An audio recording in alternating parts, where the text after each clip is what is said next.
All right, let's get right into it. We're going to talk about something that can literally make or break your analytics performance, Vertica segmentation. If you've ever found yourself wondering what the real secret is to getting those lightning fast queries in a huge distributed database, well, you've come to the right place. So let's kick things off with a problem that I'm pretty sure everyone's run into. I mean, this is the question, right? It's the one that keeps data engineers, analysts, all of us up at night. You've got this incredibly powerful distributed cluster. You've loaded terabytes, maybe even petabytes of data. But then you go to run that one critical query, and you're just waiting and waiting. So what is it? What's the hidden bottleneck that's secretly slowing everything down? Well, a lot of the time, the challenge starts with this classic data architecture dilemma. You've got two main choices, right?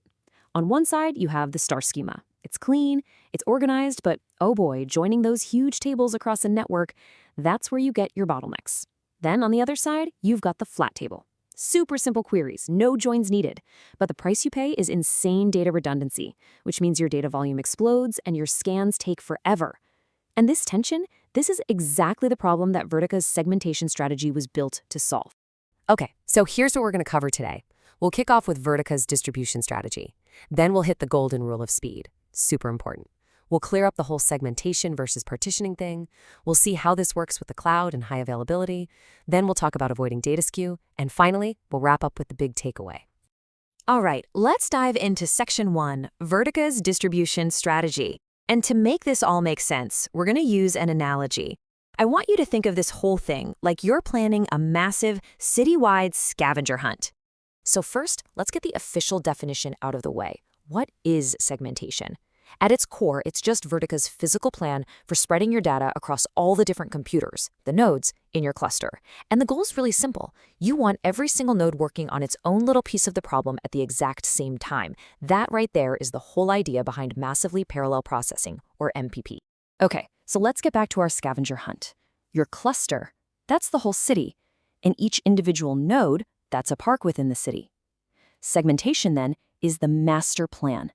It's the set of rules that tells every single player exactly which park they need to go to. Why? So you don't get one park that's completely mobbed while others are empty. It ensures everyone can get started right away, all at the same time. So Vertica really has two main ways of doing this. For your gigantic fact tables, the big stuff, it uses what's called hash segmentation. It takes a column, like a transaction ID, and runs it through a hash function to decide which node or park that row of data goes to. It's kind of like telling all the players to go to a park based on the first letter of their last name. It just spreads everyone out nice and even. Now, for your small dimension tables, it does the exact opposite. It uses unsegmented replication. This is simple. It just puts a full copy of the entire table on every single node. In our scavenger hunt, this is like giving every player their own copy of the rules in the map. That way they don't have to run around looking for the one person who has them. Okay, pay attention because this next part is without a doubt the most important thing we're going to talk about. Seriously, if you walk away with just one concept today, make it this one. We're talking about the golden rule of speed, and it's all about something called identical segmentation. Look, here's the bottom line. The number one thing that's going to determine your query performance is this. Are your projections, that's the physical storage for your data, are they identically segmented? Because when you get this right, it's the difference between a query that runs in seconds and one that takes 5 minutes. It's that big of a deal. You'll also hear this called co-location, and it's actually a really simple idea. All it means is that if you're always joining, say, your sales table and your customer table on the customer ID, then you need to segment both of those tables on that exact same customer ID. When you do that, you guarantee that all the sales data for customer 123 is sitting on the very same physical machine as the main record for customer 123. And this is how you do it the right way. When your tables are identically segmented, the database can do what's called a local join. Each node does its own little join in parallel with absolutely zero data flying across the network. Bringing back our analogy, this is like making sure the people who have the maps and the people who have the shovels are all sent to the same park. They can just team up and get to work right away. And the result? Yeah, blazing fast queries. So what happens when you get this wrong? Well, if your tables are segmented on different keys, Vertica is forced to do this really expensive thing at query time called resegmentation. Basically, it has to stop everything and just start shuffling massive amounts of data all over the network just to get the right rows in the same place. This is absolutely the wrong way to do it. Think about our scavenger hunt. The map holders are in Park A, but the treasure hunters are all the way across town in Park B. They're going to spend half the game just stuck in traffic trying to find each other. That is what turns a 5-second query into a 5-minute one.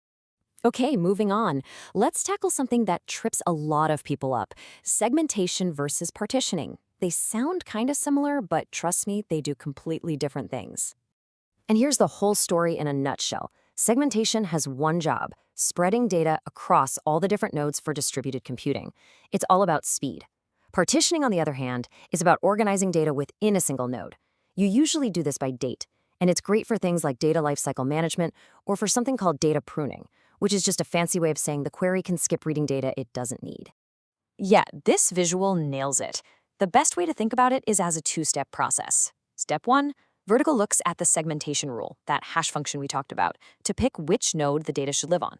Step 2, after the data gets to that node, the partitioning rule takes over and decides how to organize it on that node's disk, like putting all the January data together, then all the February data, and so on.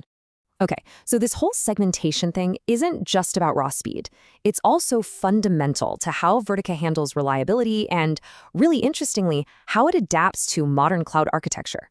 Let's get into that. So how does Vertica make sure your database stays online even if a server dies? Well, it uses something called buddy projections. It's designed for what's called case safety, which is just a way of saying it can survive a node failure. For every piece of data, Vertica automatically makes a copy, a buddy, and makes sure to store it on a totally different physical node. So if one node suddenly goes offline, its buddy is right there, ready to take over its workload instantly. Pretty cool. Now, when you move to the cloud, this whole idea gets a really cool evolution. In Vertica's Eon mode, which is built for cloud storage like S3, the data doesn't physically live on the nodes anymore. It's all in one central communal storage bucket. The concept of segmentation gets abstracted into these logical things called shards. So instead of owning the data, the compute nodes just subscribe to the shards they're supposed to work on. And this cloud-native approach has some massive advantages. You need more query power for an hour, you can just elastically spin up new nodes, and they just subscribe to the shards they need. There's no massive, slow, painful data rebalancing to wait for. And because your compute is totally separate from your storage, you get this amazing high availability. The data is always safe in that communal storage, even if a whole bunch of your compute nodes go down.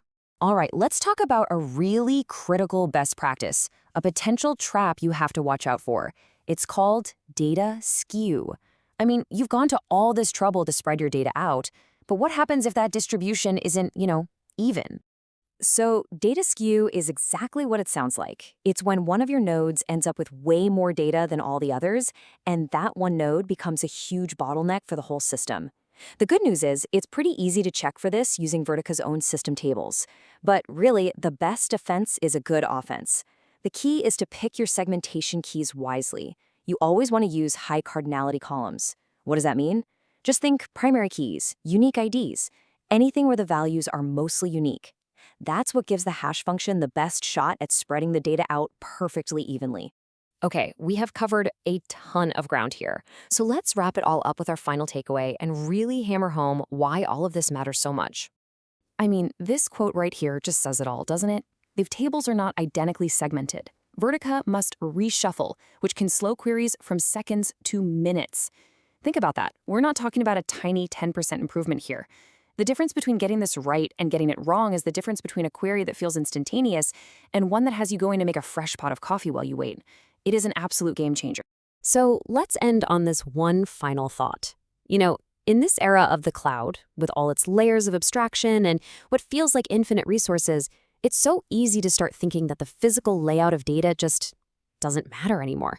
But I hope what you've seen today is that when it comes to the raw performance of these huge, massively parallel analytic queries, how your data is physically placed next to the data it needs to be joined with, well, that's not just some minor detail. It's everything. Thanks for joining me.